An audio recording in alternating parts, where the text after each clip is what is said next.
todos os direitos e responsabilidades reservados ao autor.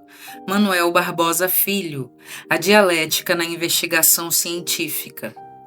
Neste texto, o autor evidencia a dialética como poderoso instrumento de pesquisa, aperfeiçoado e desenvolvido pelos gênios impetuosamente criativos de Marx e Engels nos idos do século XIX. É um texto oferecido à sociedade deste século XXI pelo autor, na expectativa de que o povo, principalmente os pesquisadores, estudantes e a massa trabalhadora, melhor compreendam a marcha evolutiva da história humana e o movimento da história natural em nosso planeta, hoje realidades moribundas pela aculturação e poluição, ontem realidades limpas, vivas, ativas e criadoras de todas as coisas do universo. Homenagem especial aos meus pais em memória, pela herança de exemplo, a minha irmã Eurídice em memória, minha eterna e única professora do curso fundamental, meus 20 irmãos pela sadia convivência, meu irmão João Barbosa Neto, herói da resistência contra o nazismo no Brasil, a minha companheira Maria das Graças Silva, aos trabalhadores do Engenho Grotão pela herança de seu trabalho, ao povo de minha terra, Belém da Paraíba, pela infância e adolescência, ao povo de Picuí da Paraíba, pelo título de cidadão conferido ao autor, aos poetas, cantadores de viola e cangaceiros do Nordeste brasileiro, às escolas onde estudei e aprendi a lição, e a Rose Marie Jubé Silva pela solidariedade.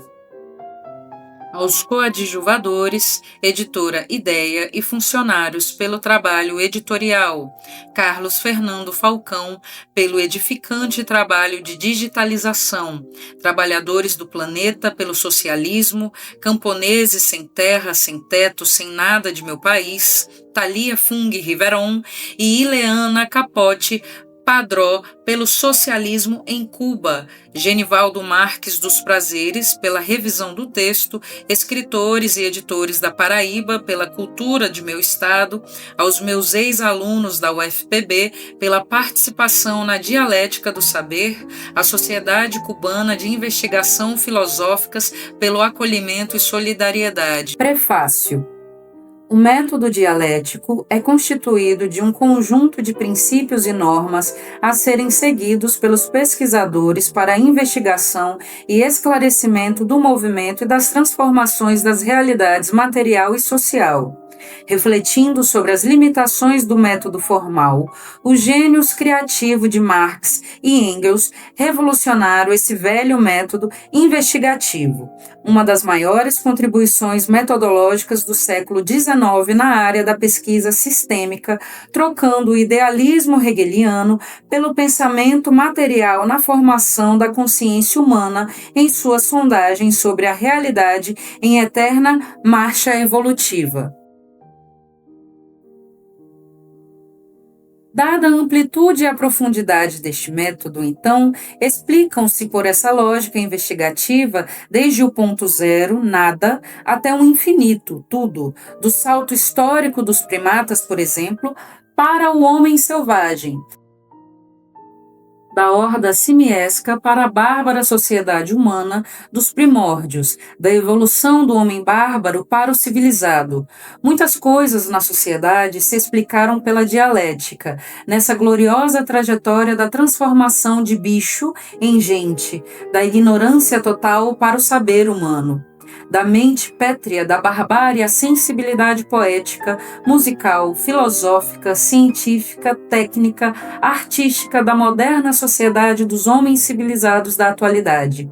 Em sua marcha indagativa, dialético, o gênio humano observou que não haveria um salto espetacular da sua evolução na caminhada especulativa da humanidade, apenas pela sua capacidade a partir do cérebro e sentidos rudimentares do homem pré-histórico e dos sapiens de hoje. mas, sobretudo, pelo desafio estimulante da natureza bravia sobre o ser humano, coadjuvado pela sua própria sensibilidade, animada pelo fulcro de sua exuberante criação, o método científico da pesquisa. Então, com a dialética, explicou-se esse espetáculo fecundo de criação e recriação das coisas do universo e da sociedade curiosa, reflexiva, tudo se relacionando em reciprocidade múltipla, no aconchego do ventre maternal da mãe natureza pródiga, quase extasiada com o seu filho gênio, mais novo e inventivo, o Homo sapiens. Dessa fértil cooperação reflexiva, verificou-se a gênese da evolução fecundante através de milhões e milhões de anos para o milagre da maior e melhor das criações, o gênio humano. Daí, seu conhecimento das coisas do mundo e de si próprio. No eterno embate conflituoso da criação, milhões de outras criaturas surgiram no universo sem fim, generalizado em seus planetas, galáxias, um infinito, intrépido, incansável na ubérrima reprodução de tudo e de todos os seres animados e inanimados. Nesse cenário energizado das transformações, verificaram-se as Olimpíadas das espécies nos reinos animal, vegetal e mineral, onde a competição no jogo dos fatos contrários aquece a chama ardente de todas as mudanças quantitativas e qualitativas dos fenômenos materiais e sociais do mundo que nos cerca. Por exemplo, os conflitos da dinâmica contra a inércia, do movimento contra o repouso, a coesão oposta à dispersão, o evolutivo em oposição ao eterno, a transformação contrária à imutabilidade, é nessa disputa que a abordagem dialéticas dos opostos na realidade em movimento oferece ao ser humano a sua participação coadjuvadora. Espetáculo infinitamente belo, nesse campo olímpico da luminosa criação.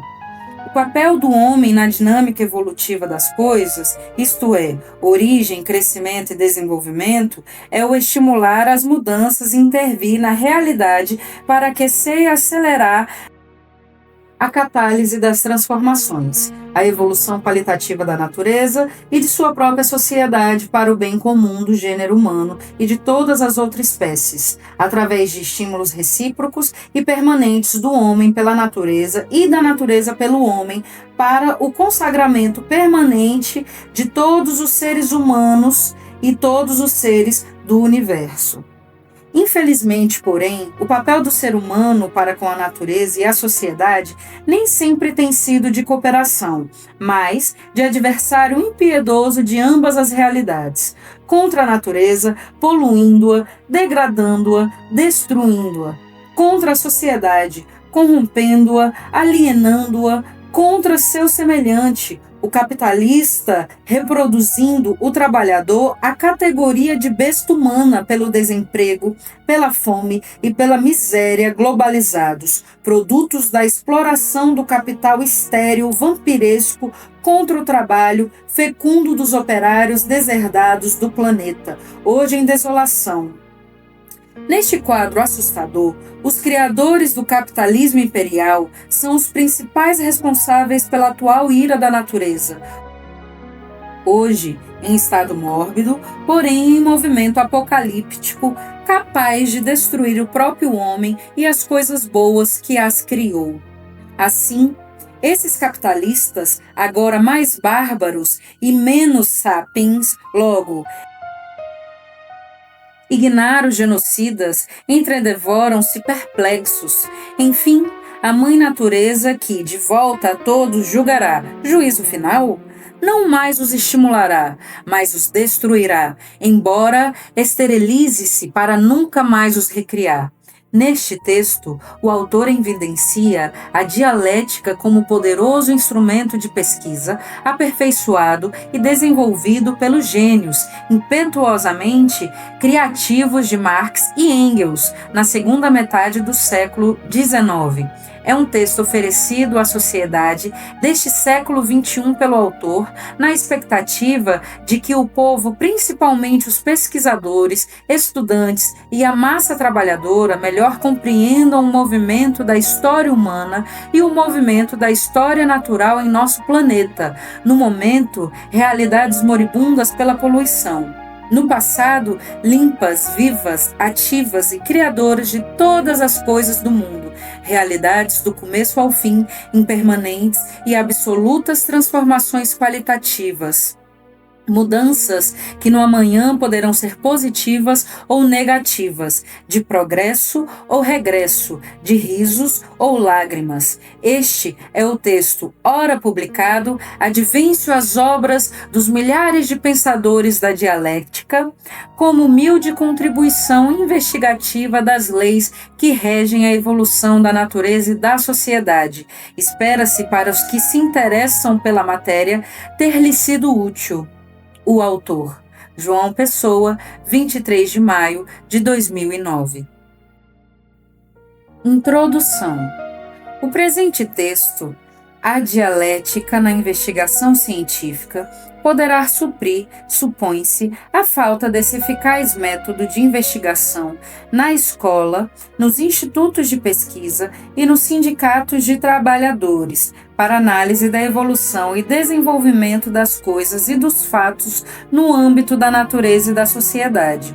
O autor, dedicando longos anos de reflexão nessa área de conhecimento, ora como professor titular da Universidade Federal da Paraíba, ora como pesquisador em organizações várias ou escrevendo sobre o assunto, sentiu a necessidade urgente da dialética para a investigação dos fenômenos da realidade que nos cerca. Nos estimula a sensibilidade e a imaginação no campo da pesquisa científica. Instrumento indispensável para preencher essa lacuna, notadamente nas universidades e nas sociedades civis organizadas. Método necessário e suficiente não apenas para a análise dos fenômenos universais, mas também para a formação da consciência crítica do homem na sociedade, onde a massa trabalhadora vive em permanente litígio contra a classe dominante no mundo capitalista. Modelo de produção em que convivem exploradores e explorados com suas contradições e antagonismos em busca permanente pelos explorados de um regime qualitativamente superior ao capitalismo, isto é, a sociedade socialista. Ademais, método explicativo das leis gerais e específicas determinantes do movimento e das transformações dos fatos e dos objetos, e bem assim das ideias dos homens. Processo investigativo revolucionário que estabelece a nova concepção de que a realidade é anterior ao pensamento. Assim, entende-se que não são as ideias que transformam a matéria, mas a matéria em movimento que modifica as ideias e o pensamento do homem para intervir no meio onde vive e o opera. Nesse patamar de reflexão, o autor debruça-se não apenas sobre a lógica dialética, cerne da obra, mas preliminarmente sobre as outras perspectivas metodológicas, explora previamente os princípios gerais da investigação científica, expõe o método informal ou senso comum como coadjuvante do método formal, analisa o método metafísico, sua contribuição na antiguidade, suas limitações históricas, discute e explora a lógica formal, seus limites e contribuições para a pesquisa sistemática, fulcro de apoio ao advento do método dialético. Enfim, esclarece ainda outras metodologias específicas de algumas áreas singulares da realidade. O texto, então, é constituído de 7 capítulos apresentados de formas concatenada em reciprocidade, formando uma unidade.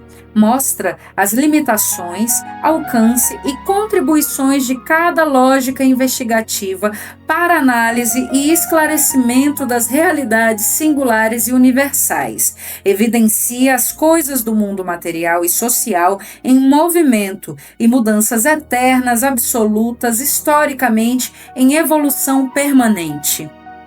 No capítulo 1, descreve-se antecipadamente os princípios fundamentais do método científico, conceituando-os e analisando sua importância na construção de uma teoria geral, necessária à investigação dos fenômenos. Nesse contexto, concebe-se o método como a investigação organizadora, a observação planejada dos fenômenos gerais e particulares, em mudanças constantes e incessantes.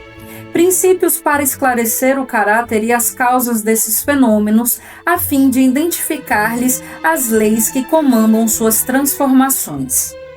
O capítulo 2 intitula-se O Método Informal, isto é, o senso comum.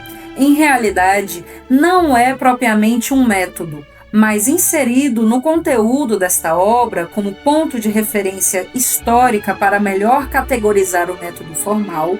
No entanto, o senso comum, que desde os primórdios da sociedade na barbárie superior, por exemplo, todo ser humano já o utilizava como reflexão inicial, a sondagem preliminar sobre os acontecimentos do mundo. Reflexão auxiliar ainda hoje à indagação científica.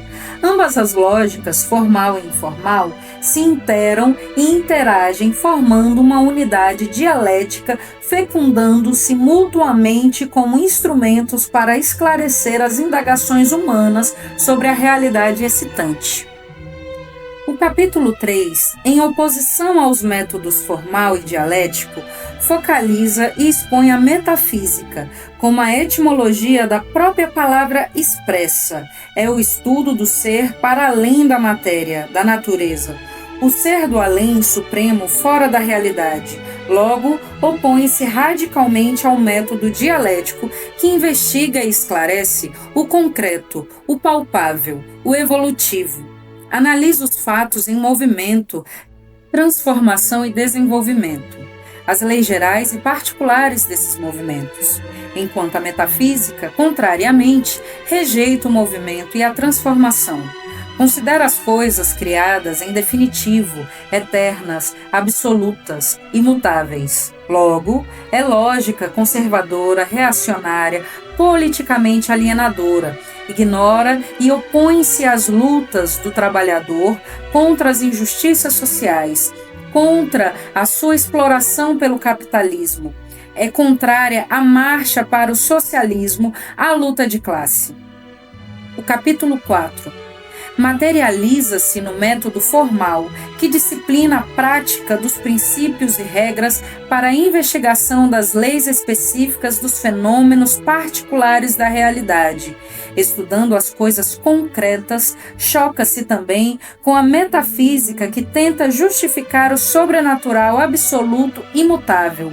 Difere, outro sim, da dialética que estuda as leis gerais e particulares dos fenômenos do mundo em evolução, isto é, nascimento, crescimento e decadência. Em relação à dialética, o método formal é limitado, atinge apenas os aspectos imediatos do mundo exterior, explica somente o caráter e o movimento mecânico das coisas, não esclarece a formação e as alterações qualitativas da natureza, da sociedade e de seus fenômenos particulares. Portanto, a lógica formal é limitada em relação à dialética que suplanta e a completa. No capítulo 5, estuda-se e expõe-se um método dialético, amplo e profundo instrumento de pesquisa, utilizando os conhecimentos científicos erigidos através do método formal. Avançou, superando-o na busca da verdade para esclarecimento do mundo material e social, de forma dinâmica em desenvolvimento. Analisa historicamente o universo, as coisas, o pensamento como processo, nascimento, evolução e decadência. A dialética materialista, formalizada e desenvolvida por Marx e Engels, que, superando Hegel, conceberam as mudanças em tudo, não como reflexo da evolução das ideias dos homens, ao contrário, os objetos se transformam e refletem o impacto das suas modificações sobre o homem, fazendo-o criar novas ideias, pensamentos e teorias. São as alterações da matéria que promovem as transformações do espírito, logo, a matéria é anterior ao pensamento. De ampla e profunda aplicação, o método dialético é revolucionário na ação de pesquisar e esclarecer os fatos. Daí, o grande salto com a criação do materialismo dialético para explicar as leis do movimento da natureza. Do materialismo histórico, isto é, a dialética da sociedade, para explicar as leis do movimento social. O capítulo 6 constitui-se da concepção e aplicação da dialética à investigação da sociedade para sua prática. Há de se considerar que a vida social é um fato concreto, que seu movimento é mais rápido, intenso e profundo que o da natureza. Sua marcha evolutiva é fruto de múltiplas e variadas contradições, fatores do processo de formação, organização, transformação e desenvolvimento de seus fenômenos. Daí, o método de concepção e explicação deste processo de mudanças, já estudado por Aristóteles, Sócrates e Heráclito, na Idade Antiga, na atualidade com o marxismo. Para se conceber, entretanto, a vida social, há que se levar em conta sua vida material, riqueza e bens, sua vida espiritual, origem, cultura, conhecimento, ideias. Esse movimento, a partir dos primatas, que lhe deu origem e evolução, é o objeto da dialética da sociedade, a fim de explicar as leis que comandam o seu processo de mudanças. O capítulo 7 intitula-se Outros métodos de pesquisa. Além da dialética, utiliza-se a lógica formal na concepção da sociedade a fim de analisar os fenômenos mais restritos, vinculando-os ao contexto em que estão inseridos. Lógica que mostra com realce como investigar os fenômenos em suas especificidades, através de várias concepções sistemáticas associadas ao caráter de cada fato particular. Assim, utilizam-se na investigação dos fatos sociais os métodos analítico, sintético, histórico, etnográfico, estatístico e etc., todos adaptados a cada realidade social, sem desvinculá-los, no entanto, do método dialético, expressão maior da investigação na busca da verdade científica de forma dinâmica historicamente. Capítulo 1. Princípios gerais do método.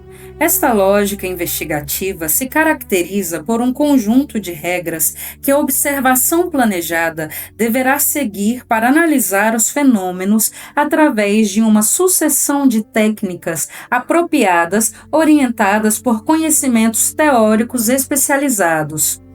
Consequentemente, busca explicar o caráter e as causas desses fenômenos, suas correlações e aspectos ainda não revelados que interessam objetivamente a um determinado ramo do saber para o desenvolvimento da natureza e da sociedade. É através desses princípios, e principalmente por eles, que novas teorias estão constantemente sendo incorporadas ao patrimônio do conhecimento das diversas ciências, ao mesmo tempo em que os conhecimentos anteriores estão continuamente sendo revistos, melhorados ou modificados de acordo com os resultados de novas investigações. É o caso, por exemplo, da revisão do geocentrismo, que deu origem ao heliocentrismo, da dúvida que dará origem à certeza, da hipótese que poderá dar origem à descoberta de uma nova lei. A característica essencial do método sistemático é o controle rigoroso de suas observações por meio de experimentos planejados e pelo uso de teorias apropriadas, assentadas nos fundamentos da lógica formal e dialética, a fim de explicar os fatos, os objetos. Ele é, fundamentalmente, o mesmo para todas as ciências, teoria para investigar qualquer campo da realidade. Então, é indispensável que todos os pesquisadores o adotem. Isso implica em que eles têm de saber seus princípios gerais e específicos, cuja compreensão é necessária para melhor capacitá-los no processo de investigação. Fundamentos básicos. A essência do método de pesquisa, suas características e procedimentos assentam-se nos subsequentes princípios gerais para observação e esclarecimento dos fatos e acontecimentos. A. Afastar do estudo da materialidade objetiva toda e qualquer ideia pré-concebida, toda noção a priorística sobre os fenômenos analisados. B. As indagações deverão ser conduzidas à pesquisa pela dúvida metódica e construtiva que analisa e investiga, único meio de retirar a verdade dos fatos e não deformá-los para ajustá-los a uma verdade idealizada, a um juízo de valor. C. Efetuar indagação e buscar prova por meio da observação controlada, de cujo procedimento metodológico seja capaz de dar uma resposta satisfatória à dúvida sobre o fenômeno investigado. D. Formular questões ou expressar problemas bem definidos, precisos e isentos de qualquer ambiguidade, como objeto norteador da pesquisa. Não haverá resposta científica a um problema formulado de modo não sistemático, bem esclarecido. E. Emitir conceitos capazes de representar os fatos a serem estudados e, assim, levar o pesquisador à compreensão dos mesmos. F. Formular hipóteses que sirvam de apoio teórico ao correlacionamento dos fenômenos investigados e que constituam uma explicação provisória da questão. Hipóteses que poderão ser confirmadas ou rejeitadas através de teste crucial de prova. G. Fazer observações logicamente sistematizadas através do planejamento e da coleta de dados, observações sempre voltadas para a constatação dos fenômenos ou acontecimentos e suas correlações causais, como ponto de partida para a investigação. H. Registrar tão cuidadosamente quanto possível as observações cujos dados coletados sirvam concretamente para responder às questões formuladas, isto é, aos problemas constatados. I. Classificar os fatos segundo a semelhança de suas características, dentro dos aspectos estudados, em função dos dados da observação, das conclusões do estudo. J. Reformular conclusões, ideias e opiniões anteriores que estejam em desacordo com as observações e as respostas resultantes. K. Fazer generalizações consistentes, isto é, inferências logicamente válidas e empiricamente comprovadas, consistindo em estender essas interferências a todos os fatos envolvidos em condições semelhantes. Exemplo: num triângulo retângulo, o quadrado da hipotenusa é igual à soma do quadrado dos catetos. H ao quadrado igual a ao quadrado mais B ao quadrado. L.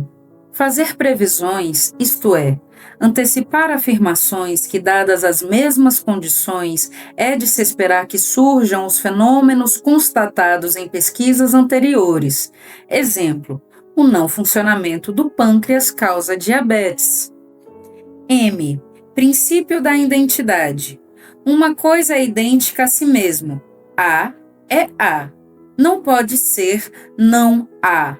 Um vegetal é um vegetal. Não pode ser um animal. N. Princípio da não contradição.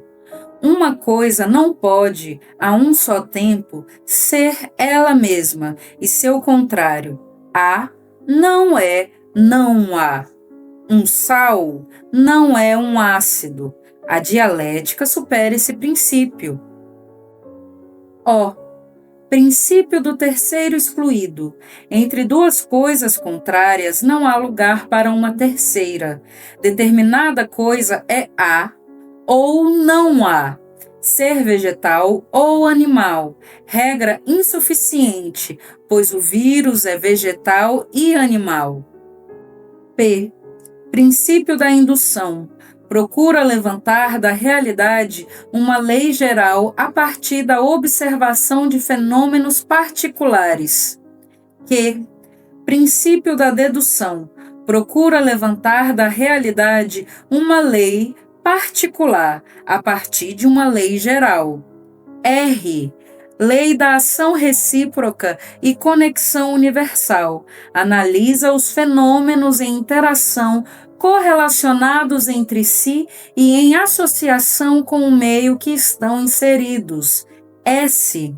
Lei da transformação e do desenvolvimento. Estuda os fenômenos em evolução, nascimento, crescimento e decadência. T.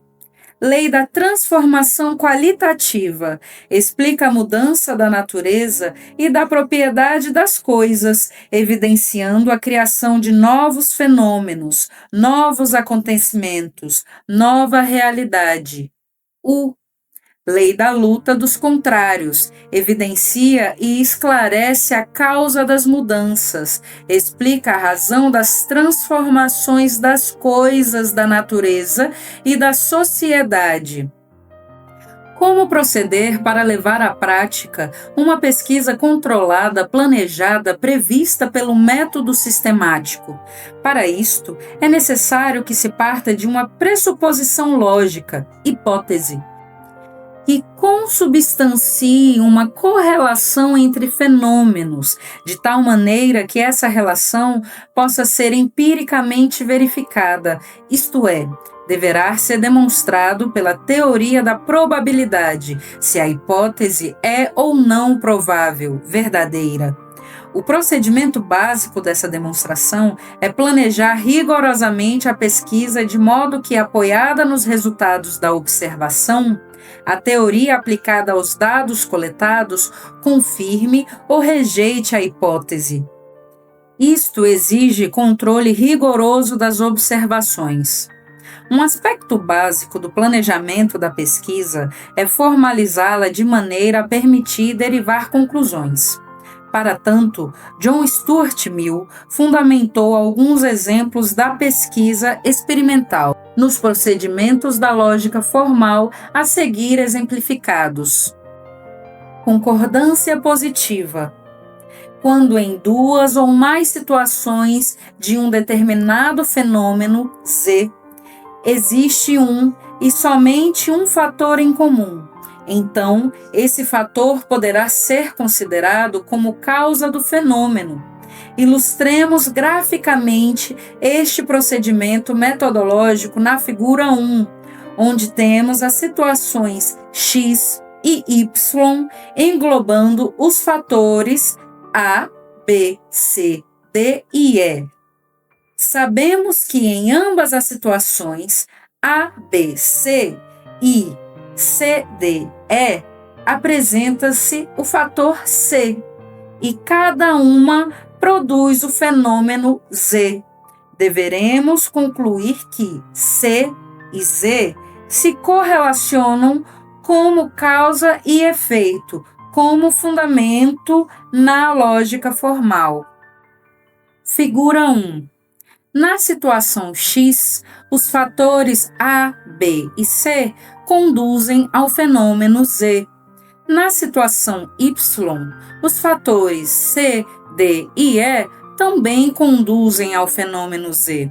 Portanto, a presença do fator C leva ao fenômeno Z. Consideramos a lógica da concordância positiva aplicada a um caso prático. Suponhamos que o fenômeno cuja causa desejamos determinar seja a tuberculose e que admitimos, pelo senso comum, como suas prováveis causas os fatores inseridos na situação da figura 2. Figura 2.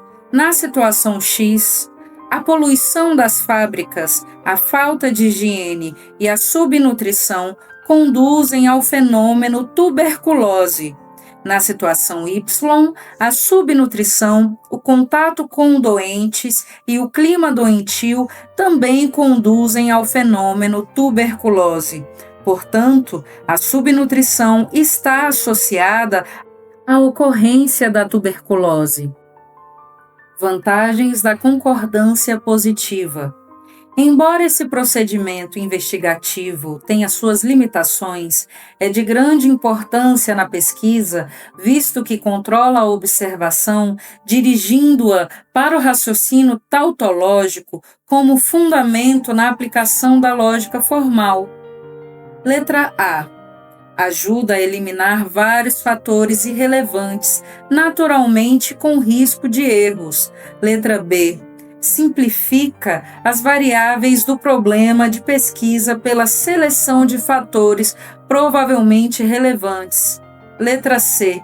Elimina os fatores supostamente relevantes à correlação, procurando deixar apenas um, o C, que poderá ser a causa do Z. Desvantagens da concordância positiva. Se existem vantagens nesse método, as limitações são também igualmente manifestas, considerando-se como desvantagens as subsequentes. A. Alguns fatores podem deixar de ser incluídos, embora muitas vezes sejam de grande importância como causa do fenômeno estudado. B. É possível que C opere somente quando estão presentes outros fatores. Um exemplo, a fumagina, fungo de cor escura que permeabiliza as folhas das plantas, impedindo-lhes a fotossíntese.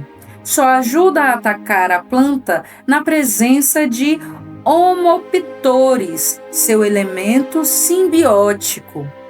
C. O fenômeno Z poderá ter uma causa diferente de cada um dos fatores selecionados. Chegou-se à conclusão, em reflexões superficiais, que a poluição das fábricas era a causa da tuberculose.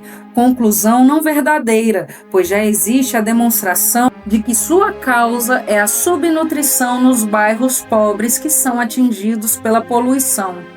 D. É apenas um meio razoável para disciplinar a lógica da pesquisa, um instrumento válido que, na verdade, busca a verdade. Entretanto, nenhuma pesquisa que para nesse ponto satisfaz, visto que não proporciona uma prova suficiente. Muitas outras técnicas serão necessárias. Este é apenas um exemplo de lógica formal. Concordância negativa. Quando em duas ou mais situações de um fenômeno Z, um fator C está faltando em ambas situações e essa falta é acompanhada pela ausência do fenômeno, podemos supor uma correlação causal entre o fator C e o fenômeno Z. A ilustração gráfica desta técnica encontra-se na figura 3, onde temos as situações X e Y constituídas dos fatores A, B, não C, D e E. Sabemos que em ambas situações constituídas dos fatores A, B, não C e não C, D, E, padecem da falta de C e nota-se, consequentemente, a ausência do fenômeno Z como produto de cada situação. Conclui-se que C e Z provavelmente estão correlacionados. Aplicando-se ao raciocínio, graficamente constata-se que: figura 3. Na situação X, a presença de A e B juntamente com a ausência de C, conduz ao fenômeno não Z. Na situação Y, a ausência de C, associado a D e E, também conduz ao fenômeno não Z. Portanto, a presença de C conduz ao fenômeno Z. Consideramos esse método aplicado a um caso prático.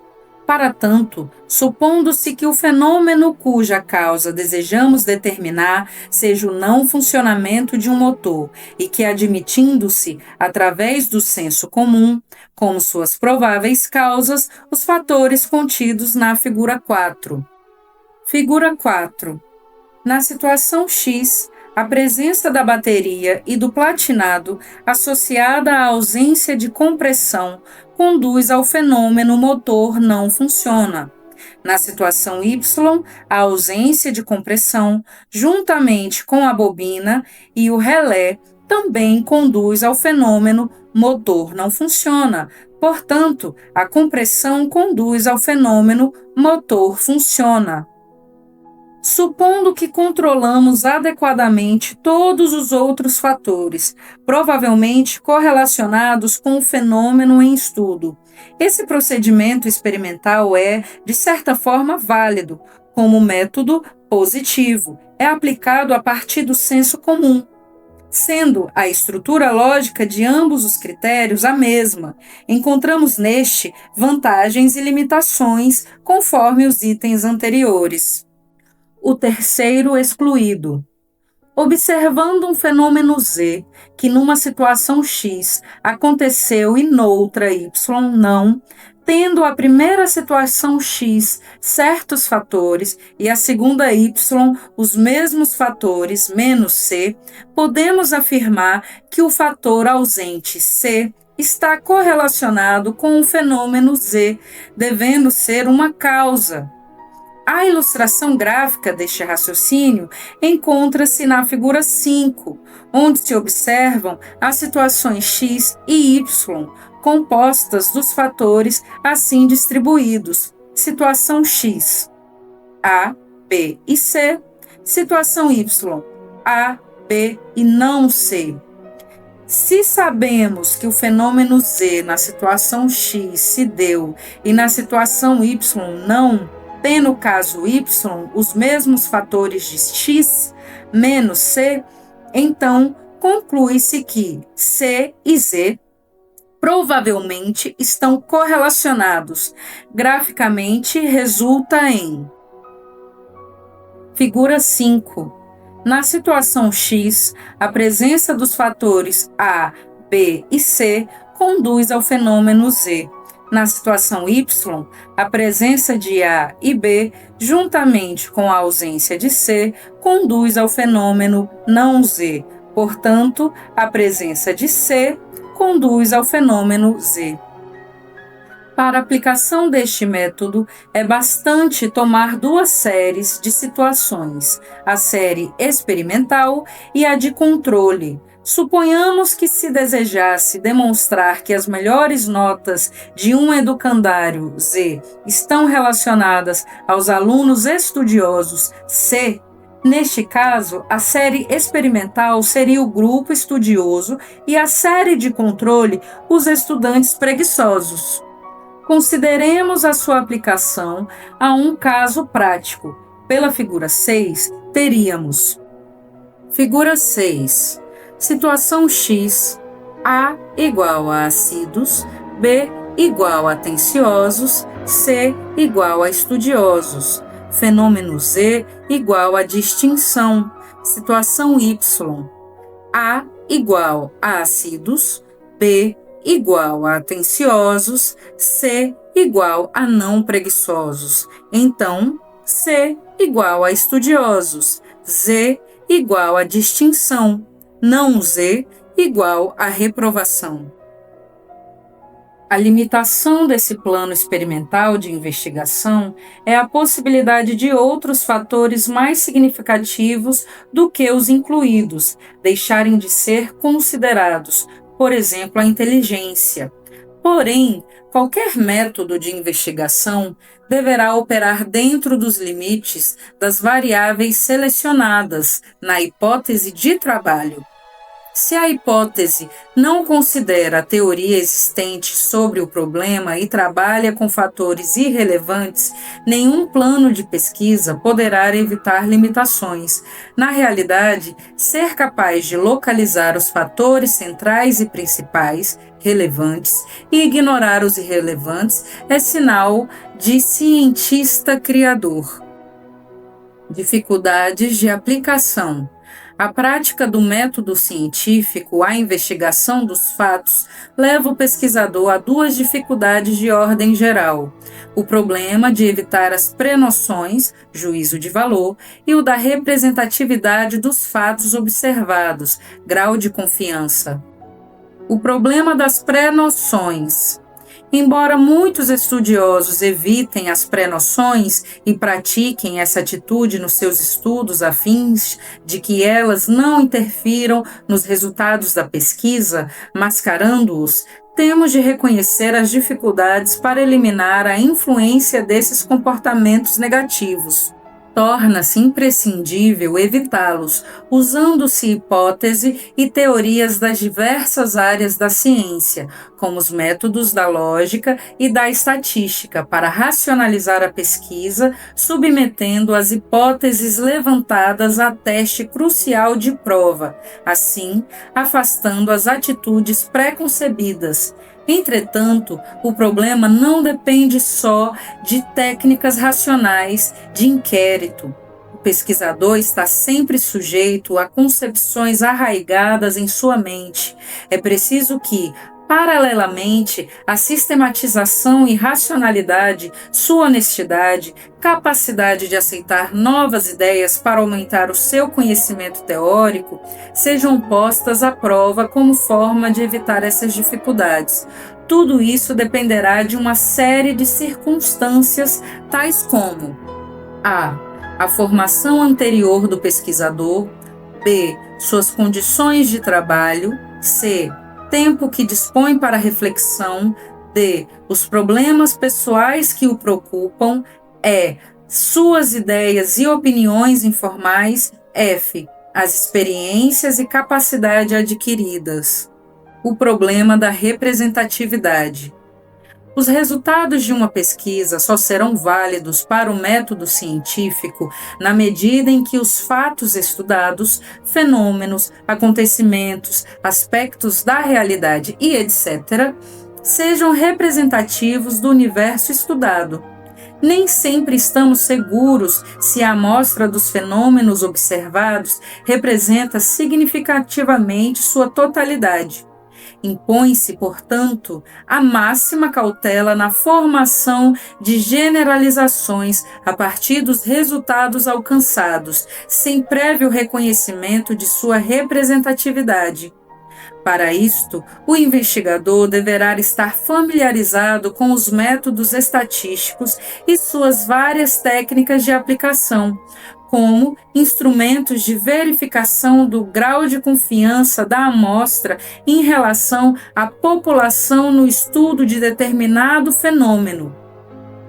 No campo das ciências sociais, cujos fenômenos, acontecimentos e aspectos da sociedade sendo muito mais complexos e heterogêneos que nas ciências naturais, a preocupação, nesse sentido, aumenta porque as investigações da sociedade muitas vezes se limita a um número reduzido de indivíduos frente a populações tão diversas e numerosas.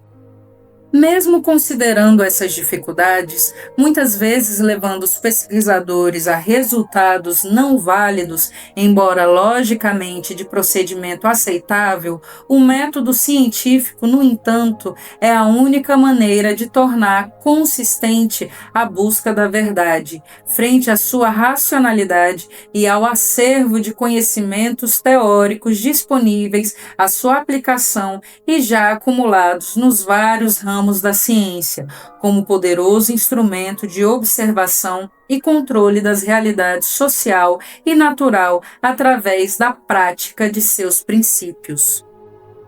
Capítulo 2. O método informal.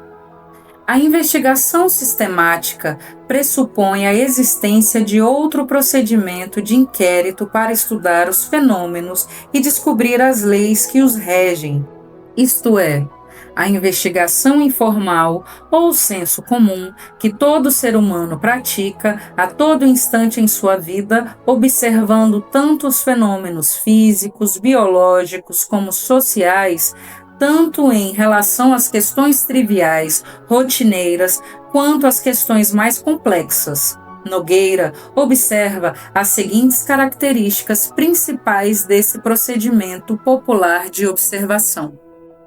A. Abre aspas. É casual, foge à sistematização e ao controle, não desobriga-se de pré-noções que levam a mascarar os fatos em vez de estudá-los objetivamente. O indivíduo, ordinariamente, não separa com nitidez o que resulta da observação e o que provém de suas convicções e expectativas, o que foi constatado do que foi inferido subjetivamente. B. Atração pelo excepcional. A reflexão do pesquisador é atraída pelo pitoresco, excêntrico, enquanto o ordinário e comum frequentemente passam despercebidos. C. Ausência de anotações. Na investigação espontânea, geralmente o indivíduo não faz anotações ou registro, ficando impossibilitado de analisar os fatos em todos os seus detalhes, essência e na ordem em que se deram. D. Visão parcial e deformada. Devido às suas próprias aptidões e inaptidões pessoais, gostos e aversões, sua posição na estrutura social, as condições particulares de sua participação no sistema sociocultural, as suas experiências pessoais e atitudes atuais, a pessoa percebe certos aspectos do mundo que a cerca e deixa de perceber outros, sendo, portanto, sua visão parcial e deformada. Não percebe a correlação dos fatos, sem planejamento e controle das observações e na ausência de aplicação de uma teoria científica válida. A matemática e a estatística, por exemplo, torna-se impossível apreender as relações causais existentes entre os fenômenos, foco principal da discussão científica. F. A observação espontânea ou informal frequentemente dá ao pesquisador a impressão de saber muito mais do que realmente sabe. G. Não enxerga nem distingue a sábia ignorância da ignorância sábia. Em função desses argumentos e com fundamento em Nogueira, conclui-se que a investigação científica difere da espontânea por ser aquela controlada, planejada e esta uma observação meramente circunstancial, sem nenhum traço de sistematização ou uso de qualquer teoria explicativa dos fenômenos pesquisados. No entanto, temos de reconhecer que, na maioria dos casos, é o senso comum que conduz o raciocínio para a investigação sistemática. Frequentemente, é através dele que surge interesse dos indivíduos por um determinado fenômeno e, ao se propor estudá-lo por método científico, a pessoa se encontra provida de um acervo de experiência e noções acumuladas nessa fase preliminar do inquérito informal. Dessa feita, apesar da pesquisa científica ser o caminho mais correto e eficaz para a investigação da verdade sobre os fatos, o pesquisador experiente e calejado no ofício não descarta a importância e a utilidade da observação espontânea, informal, que todas as pessoas realizam constantemente, como reflexo de estímulo da realidade e a necessidade de sobrevivência histórica do ser humano, desde o homem primitivo com a sua cultura pré-histórica, a gentílica, por exemplo. Dos mais humildes aos mais sábios, dos mais sensíveis aos mais grosseiros, Todos a praticam na busca da satisfação de suas necessidades e sobrevivência. Daí, os profissionais aprenderem muito com o trabalho, com a própria realidade, pedra, animal, planta, flor, no tempo e espaço, considerando que a matéria é anterior ao pensamento, este anterior ao conhecimento. Por sua vez, o saber popular antecipa-se ao científico, coadjuvando-o. Desse modo, a investigação baseada no senso comum não pode ser abolida. É indispensável utilidade na fase preparatória da observação científica. Foi através desta que se levantaram as primeiras pressuposições causais dos fatos, pressupostos que nortearam os passos iniciais do método científico no processo histórico da pesquisa. Um valioso exemplo na interação simbiótica e da ação recíproca entre esses dois procedimentos de inquérito na construção do conhecimento é a extraordinária validade que teve o senso comum de Júlio Verne na conquista científica da Lua. Então, quando se chega a uma conceituação mais precisa de um dado fenômeno, estudado pelo controle e o uso de teorias adequadas, as interferências sugeridas pela observação espontânea deverão ser refinadas e submetidas à prova pela experimentação, que as rejeitará ou as confirmará total ou parcialmente. O senso comum é o reflexo inicial, a sondagem preliminar, o broto germinativo das ideias, adventício, a investigação científica, sua fase adulta consolidada. Ambos se interam e se interagem mutuamente, formando uma unidade em que se nutrem e se fecundam reciprocamente para o advento luminoso e vitalizador do conhecimento. O método científico substitui e prossegue a tarefa do inquérito informal na explicação da realidade, legitimando ou refutando os pressupostos do senso comum. Este dá os primeiros passos, desbrava e tenta descobrir a verdade, emitindo conclusões causais toscas, descoberta da roda, eixo, fogo, metais, por exemplo, nos primórdios. Partindo daí, o método científico destila, refina as descobertas do saber popular, cristaliza, lapida essas conclusões em busca de um conhecimento mais refinado, fidedigno, aperfeiçoando conceitos, teoremas, axiomas e leis. O primeiro colhe sem distinção, o segundo separa o joio do trigo, o que é falso do que é verdadeiro. Porém, sem o joio não se distingue o trigo e vice-versa. Ambos fazem parte do mesmo objetivo, a descoberta das leis sobre os fenômenos concretos do mundo que nos cerca. Capítulo 3. O método metafísico.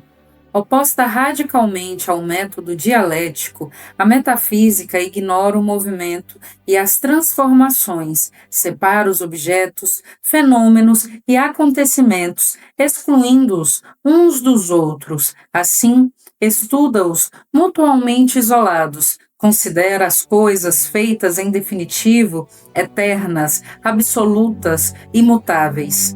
Metafísica vem do grego meta, significando para além de física, ciência da natureza. O objeto da metafísica, considerada no sentido literal da palavra, é o estudo do Ser Supremo, como causa de tudo e que se encontra para além da natureza física, da matéria.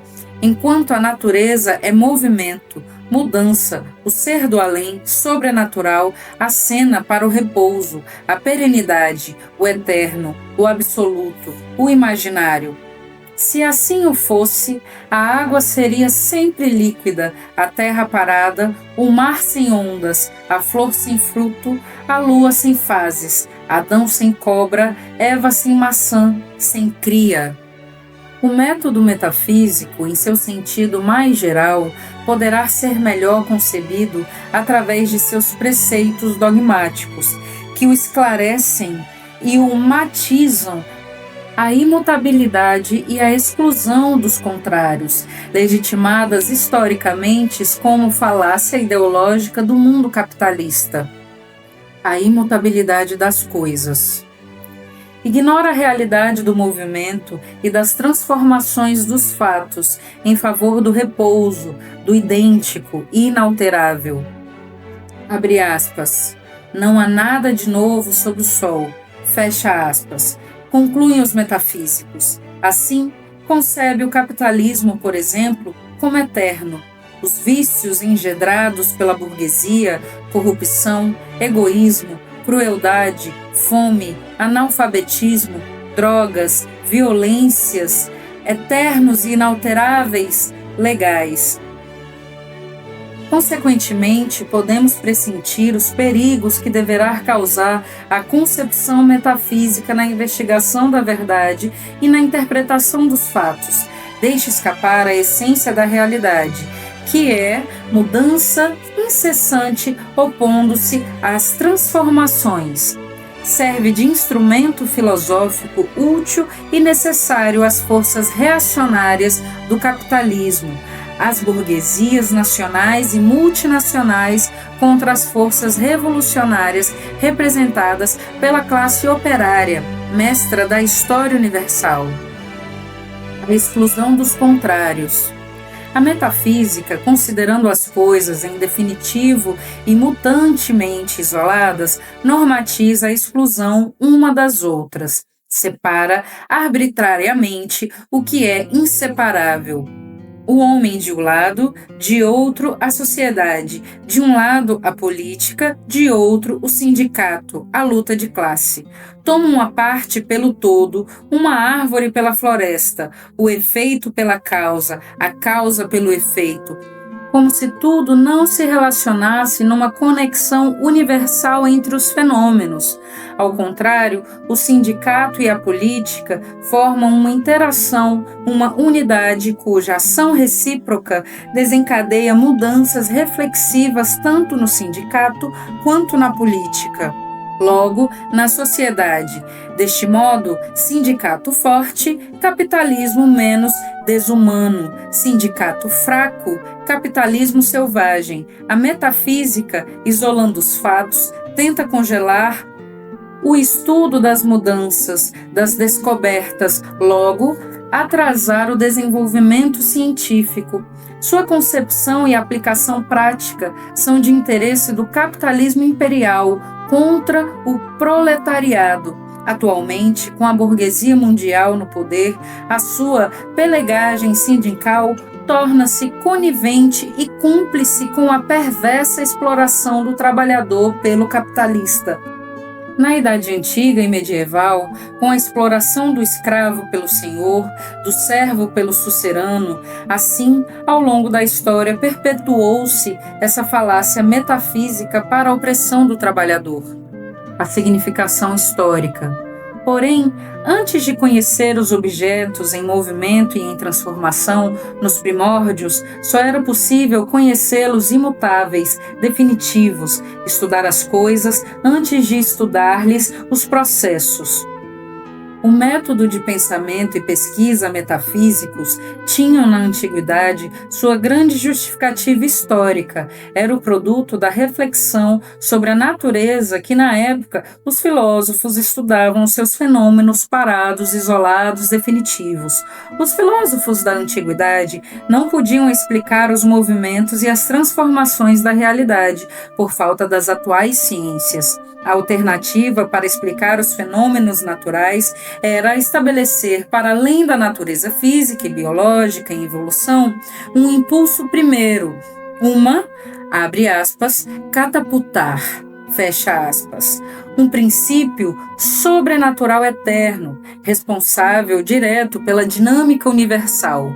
No início, sem esses conhecimentos, não se poderia proceder de outra maneira. Na biologia, primeiro era necessário conhecer as espécies, distingui-las cuidadosamente umas das outras, classificá-las. Um vegetal não é um animal. Na física, foi preciso distinguir bem o calor, a luz, a massa, para evitar a confusão. Por muito tempo, com a ciência incipiente, não se podia analisar o movimento e, por isto, deu-se importância ao repouso. Depois, com Galileu, com Kepler, Descartes e Newton, na física, iniciou-se o estudo científico da mais simples forma de movimento, a mudança de lugar. Com o desenvolvimento das ciências, o estudo da natureza avançou tanto que o progresso decisivo se tornou factível. Daí, quando foi possível estudar sistematicamente as modificações sofridas pelas coisas no seio da natureza, soou, na filosofia, o toque de recolher da velha metafísica dogmática. Capítulo 4. O método formal. A aplicação dos princípios e regras que o pensamento deverá seguir para explicar as leis específicas dos fenômenos particulares da realidade chama-se aqui método formal. Difere da dialética, método de investigação das leis gerais e particulares do movimento, tanto das coisas do mundo filosófico como dos fatos singulares da sociedade e do próprio pensamento humano. Formal, porque sistematiza, formaliza a busca da verdade sobre os fenômenos de maneira substantiva, enquanto o método dialético atinge todos os fatos naturais ou sociais, explicando o movimento e as transformações. O método formal atinge apenas os aspectos imediatos e mais superficiais do mundo exterior, não consegue explicar as mudanças qualitativas, produtos das contradições internas entre os fenômenos, objetos e acontecimentos do universo. A lógica do método formal é necessária para o uso corrente, permite distinguir, classificar, conceituar, explicar as leis dos fenômenos específicos e limitados da realidade. É a experiência acumulada de séculos após a metafísica fez desenvolver a moderna ciência, criando as condições necessárias para o advento da lógica dialética à luz das suas grandes descobertas no campo das ciências físicas e biológicas após o Renascimento. No entanto, é insuficiente quando se pretende penetrar nas profundezas da realidade para distinções mais sutis, refinadas e profundas. Com o seu princípio de identidade, uma coisa é idêntica a si mesma, um vegetal é um vegetal, um animal é um animal. Deixou fora de seu inquérito, por exemplo, o vírus que não pode ser classificado como um vegetal ou um animal, porque é uma outra coisa. A realidade transcende a seus princípios. Estes estão, às vezes, aquém da realidade. O método dialético, utilizando os resultados de suas descobertas, o complementa e o suplanta. É necessário e suficiente a indagação científica. Mais especificamente, o método formal, tendo como objeto de estudo a prática dos princípios em que o pensamento humano deverá se fundamentar e seguir para esclarecer as leis sobre os fatos, seguirá os seguintes fundamentos básicos. Princípio da identidade. Uma coisa é idêntica a si mesma. A é A. Não pode ser não A. Um vegetal é um vegetal. Um animal é um animal. Este princípio, apesar de necessário à distinção das coisas, é, no entanto, insuficiente. Não possibilita explicar as mudanças qualitativas entre os fenômenos, produtos das contradições internas e das condições externas entre eles. Uma rosa, por exemplo, é mais que uma rosa, é uma flor que se transforma em um fruto, semente, nova planta, novas espécies e variedades. Princípio da não contradição. Uma coisa não pode, a um só tempo, ser ela mesma e seu contrário. A não é não há. A vida não é a morte não é a vida. Um sal não é um ácido não é um sal. Da mesma forma que o princípio da identidade, esta regra é necessária, porém insuficiente. Não alcança a unidade dos contraditórios, analisa as coisas isoladamente, mas não explica a sua dinâmica, seus processos. Não alcança que um sal tem elementos de um ácido tem elementos de um sal. Podem se transformar mutuamente. São correlatos, parte de si mesmo e parte de seu contrário. Cloreto de sódio mais ácido sulfúrico reage sulfato de sódio mais ácido clorídrico. Não há vida nem morte absolutas. Todo ser vivo se renova pelo movimento catabólico. A cada instante, contra a morte, toda morte leva consigo elementos de uma nova vida, vitaminas, proteínas, carboidratos, sais minerais. O capitalismo traz em si o germe do socialismo, a classe operária coexistindo com a burguesia em luta contra o seu domínio e exploração. Princípio do terceiro excluído. Entre dois fenômenos contrários, não há lugar para um terceiro. Se há e não há são contraditórios, determinando objeto é há ou não há, ser vegetal ou animal, obviamente, regra necessária a distinção dos objetos, porém insuficiente quando nos aprofundamos na investigação. O vírus, por exemplo, como vimos anteriormente, não pode ser classificado como vegetal ou animal, porque é uma coisa e outra.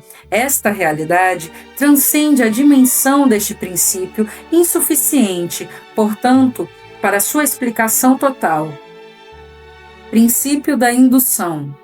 Com este princípio, possibilita-se levantar, da materialidade dos fatos, uma lei geral a partir da observação de fenômenos particulares através do método experimental, considerando as fases a. Observação dos fenômenos, b. Coleta e análise de dados, c. Levantamento de hipóteses, d. Verificação da veracidade das hipóteses, e. Análise estatística apropriada. F. Generalização dos resultados obtidos. G.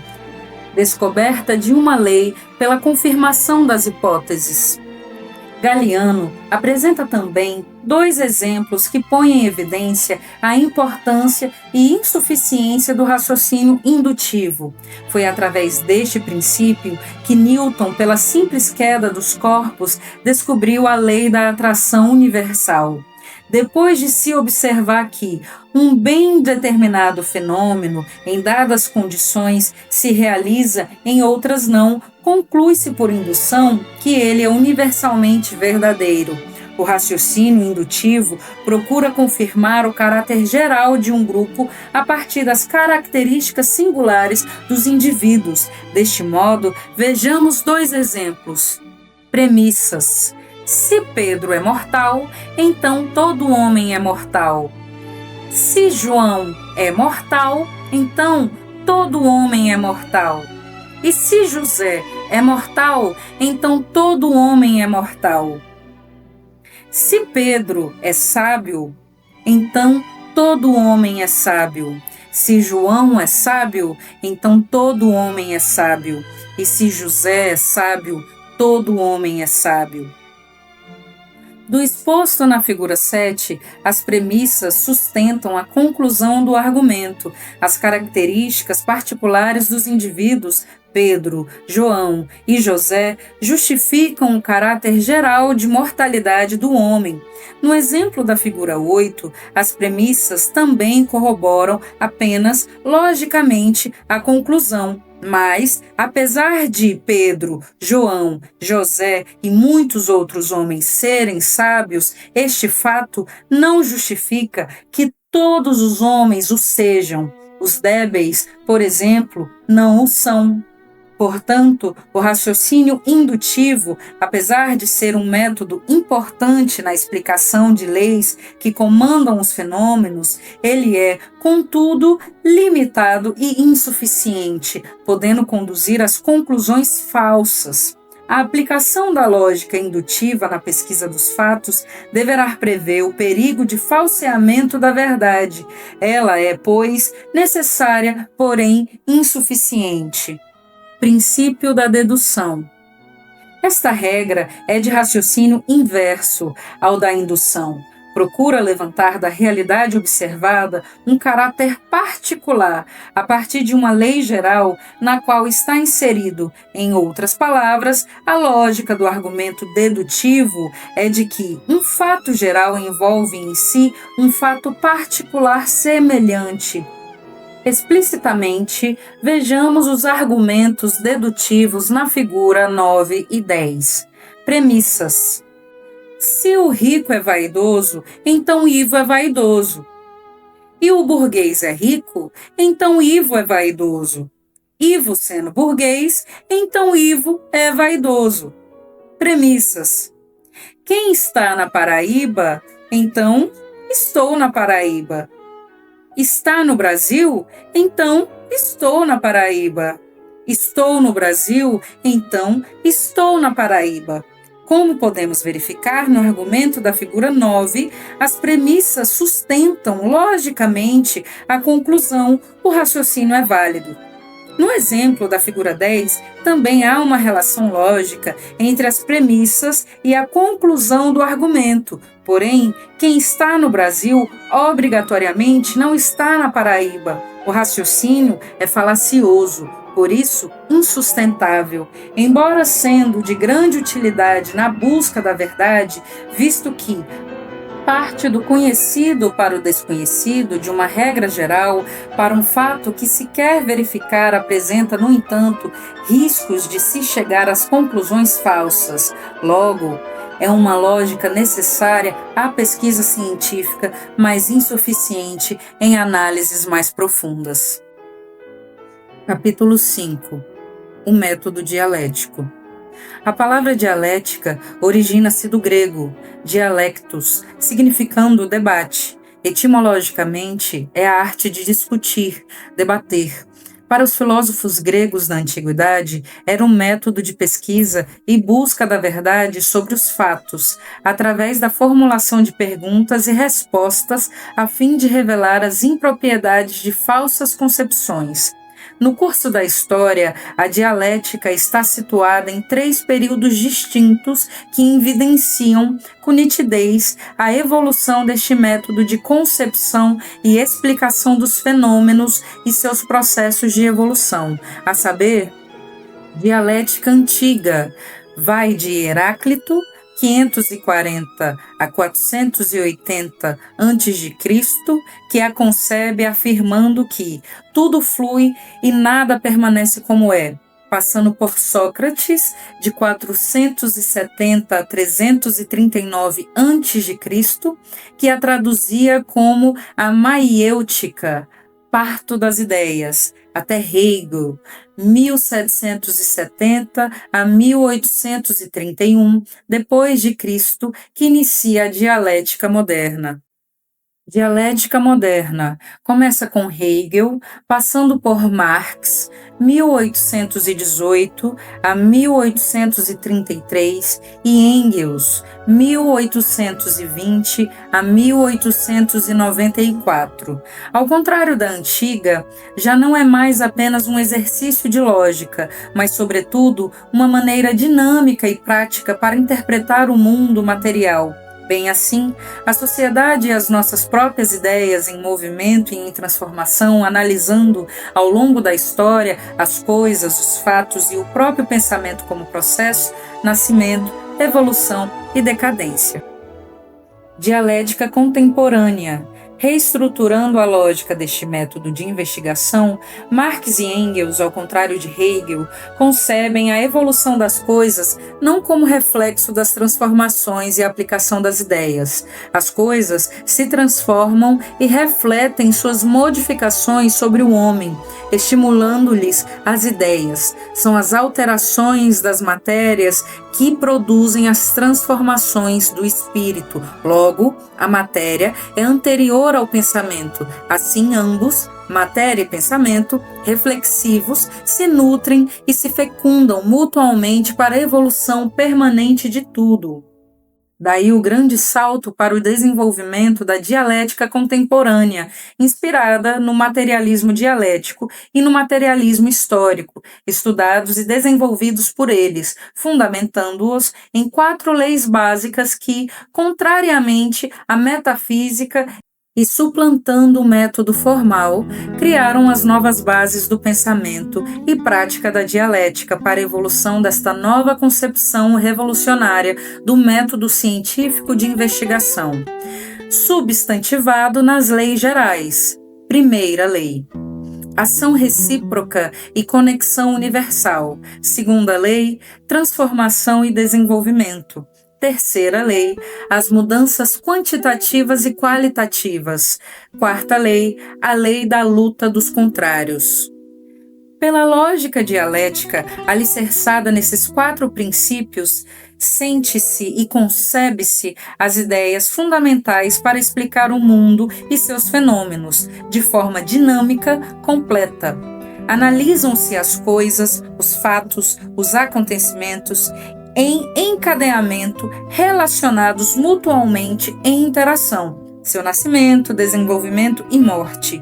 Admite o repouso e a separação das coisas, porém, como um aspecto relativo temporário de sua dinâmica, enquanto que o movimento e as mudanças são absolutos, constantes, eternos. Então, a vida é apenas um repouso enquanto não aparece a lei das transformações. A dialética preocupa-se com toda forma de mudança, desde a de lugar, mais simples, as de estado, da natureza e das propriedades dos objetos, não isolando os fatos para estudá-los, pesquisa-os em interação, reciprocidade, formando uma unidade, mesmo quando constitui uma condição.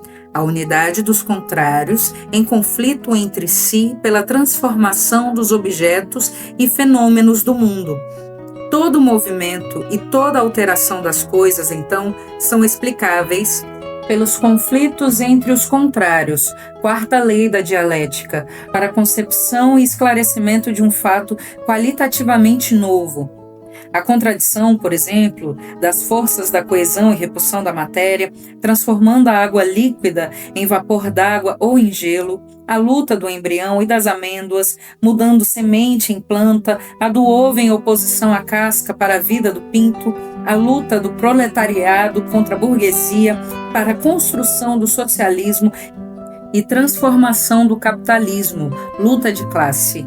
Daí os contrários serem tão inseparáveis quanto opostos e em confronto constante do novo contra o velho, causa fundamental, motor da evolução, interno aos próprios fatos, em oposição e associados aos fatores externos que aceleram ou retardam as mudanças. Em oposição à dialética, a metafísica busca as causas dos fenômenos no arbítrio de um ser extramaterial, sobrenatural, divino. Bem assim, a dialética supera o próprio método formal que estuda os fatos, isolando-os e abstraindo-os do contexto em que estão insertos. Leis do método dialético.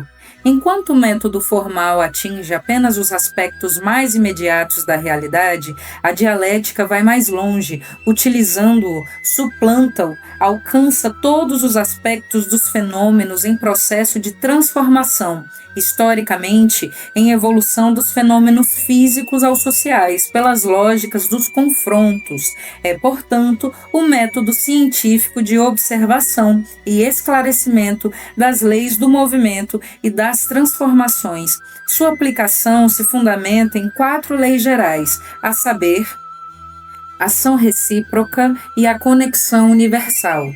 Em oposição à metafísica, com esta lei, analisam-se os fatos como um conjunto de objetos, fenômenos, acontecimentos e processos em interação correlacionados em cadeia, onde tudo se relaciona numa ação recíproca e numa conexão universal, a fim de explicar o movimento e as alterações em tudo que existe e que nos cerca. Esta lei tem caráter geral, se verifica em todas as manifestações do universo e no próprio pensamento humano. Os fatos justificando a teoria voltando aos fatos para melhor elucidá-los, explicá-los. Sua verificação na natureza. Um dos exemplos mais substantivos da lei da ação recíproca é a relação existente entre os seres vivos e o meio ambiente. As plantas, por exemplo, utilizando a energia solar através da fotossíntese, fixam o carbono do ar, mas lhe devolvem oxigênio e vapor d'água. Retiram da terra elementos químicos, sais, com que elaboram uma síntese de matéria orgânica que lhes permite desenvolver-se, transformando ao mesmo tempo o clima, o ar e o solo com os quais estão associadas, limpando a natureza da sujeira deixada pelo Homo sapiens. A flora e a fauna, por conseguinte, não subsistirão a não ser em unidade e em cooperação recíproca com a natureza de que faz parte. Esta interação é a condição universal da existência dos seres vivos, o laboratório onde a natureza manipula a vida. Por outro lado, o desenvolvimento dos outros seres vivos reflete as suas transformações sobre o meio, para sua evolução ecológica, indispensável à vida no planeta, hoje poluído. As descobertas científicas não poderiam ter sido realizadas se houvesse violação desta lei, isto é, se os fenômenos fossem realidades isoladas das condições que os cercam e os evidenciam. Deste modo, Pavlov, por exemplo, não poderia estabelecer a teoria dos reflexos condicionados se não houvesse a unidade indissolúvel do animal com o meio. Torricelli não teria descoberto a pressão atmosférica se não estabelecesse a interação